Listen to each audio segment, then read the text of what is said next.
Hi കൂട്ടുകാരെ, മലയാളി ക്രിക്കറ്റിൻ്റെ പുതിയൊരു വീഡിയോയിലേക്ക് എല്ലാവർക്കും സ്വാഗതം. ഇന്ന് എൻ്റെ രണ്ടാം ദിവസത്തെ പ്രാക്ടീസാണ് നിങ്ങളുമായി ഷെയർ ചെയ്യാൻ പോകുന്നത്. തുടക്കം എൻ്റെ ലക്ഷ്യം ബോൾ കാണുക എന്നതാണ്. അതിനാണ് ബോൾ ഡിഫൻസ് ചെയ്യുന്നത്. ഞാൻ മാത്രമല്ല, നിങ്ങളെല്ലാവരും പ്രാക്ടീസ് ചെയ്യുമ്പോൾ ഡിഫൻസ് ചെയ്തു തുടങ്ങുക. ഡിഫൻസ് ചെയ്യുന്നതിലൂടെ നിങ്ങൾക്ക് ബോൾ കാണുവാനും അതുപോലെ തന്നെ നമുക്ക് ആ ഗ്രൗണ്ടിലെ വിക്കറ്റ് മനസ്സിലാക്കാനും ഏറെ ഉപകാരപ്പെടുന്നു.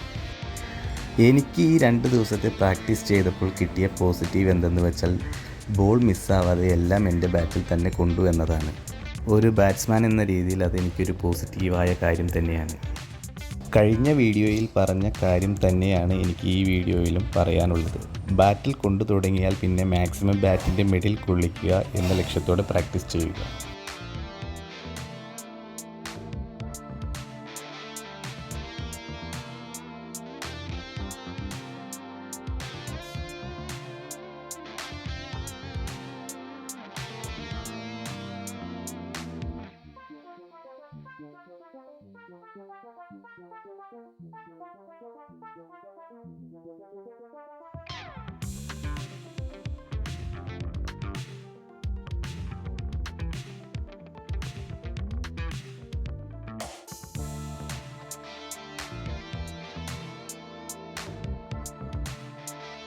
അപ്പോൾ ഇന്നത്തെ ഈ വീഡിയോ എല്ലാവർക്കും ഇഷ്ടപ്പെട്ടു എന്ന് വിശ്വസിക്കുന്നു. പുതിയ വീഡിയോസുമായി ഞാൻ ഇനിയും വരുന്നതാണ്. അപ്പോൾ ഓക്കെ, ബൈ.